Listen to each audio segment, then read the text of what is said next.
Ms Payne.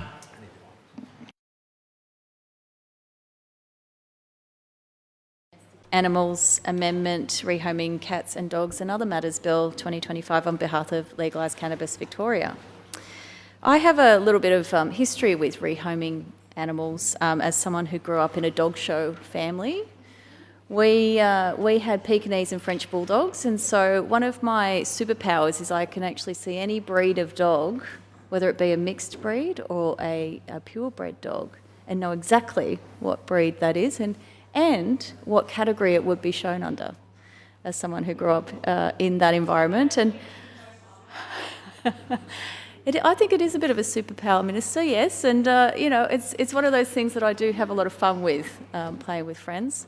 But rehoming pets was something that I experienced growing up a lot, and in particular seeing, growing up in a family where there was a lot of animals around and making sure that there was rehoming available, but making sure that the right people were also offering those homes and that there was that duty of care provided. But anyway, referring back to the bill, it implements recommendations 7 to 11 of the 2021 Task Force of Rehoming Pets final report. This task force investigates how to improve pet welfare by addressing pet rehoming pathways and survival rates.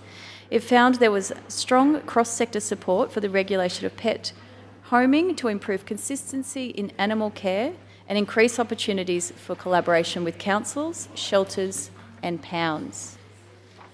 The bill responds to these findings by introducing a regulatory framework for the pet rehoming sector and a benefits-based voluntary registration scheme. The proposal in this bill of a voluntary scheme reflects concerns raised during consultation by the task force. There were concerns raised by stakeholders that regulation could impose an administrative and resource burden on rehoming groups, reducing their ability to care for animals and straining resources, particularly for smaller volunteer-run organisations.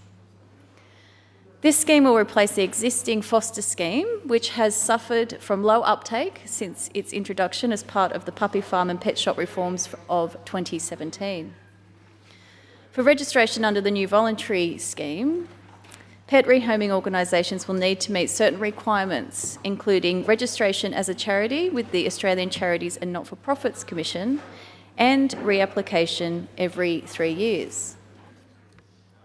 Additional requirements for authorisation will be developed in a regulatory framework. This will include reporting on the location of animals and may include reporting of animal fate data and requirements of pre-adoption, including desexing and vaccination.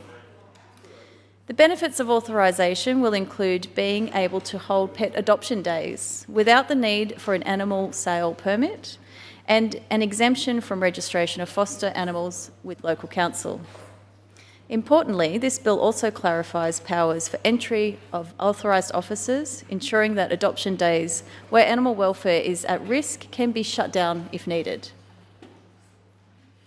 While the Minister has cited extensive consultations with the pet rehoming sector over the last 4 years, there still seems to be uncertainty and confusion from the sector about what this bill intends to do.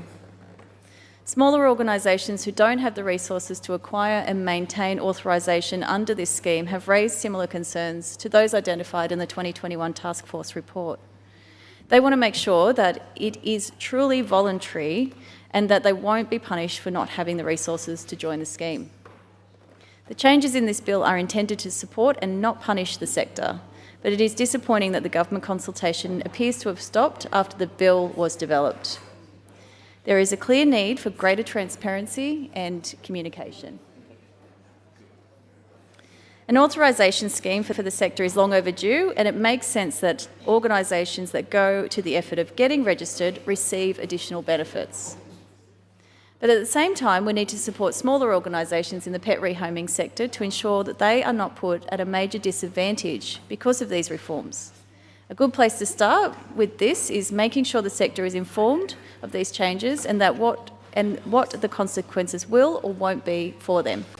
Thank you, Acting President. Where was I? This is our second attempt at introducing this kind of This is our second attempt at introducing this kind of scheme for the pet rehoming sector in the last few years. We need to make sure it's done right so we don't end up back here in a few years introducing another replacement scheme because this one also suffered from low uptake.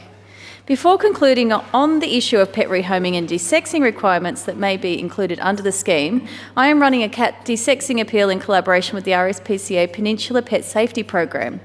Anyone interested in donating can head to my social media for details. This program does amazing work to regenerate, rehome and desex cats. As the warmer months approach, so does kitten season. My two girls, Minnie and Chiquitita, yes, after the ABBA song, but we do call her Cheeky, was first fostered by us when Minnie was just 8 months old with 4 kittens. We thankfully were able to give the kittens and the mother cat a loving home, and I've managed to rehome 3 of those kittens. Chiquitita has stayed with me. Minnie, as the mother cat, it was my honour to give her a home. But cat desexing is essential to prevent unwanted litters. The RSPCA receives enormous amounts of surrendered or abandoned litters each year. Funds raised by the Peninsula Pet Safety Program mean that those cat owners who are feeling the cost of living pressures can access cat desexing free of charge. If you can even spare a small amount, your contribution goes a long way to help this program and reduce the strain on the pet rehoming sector. Thank you.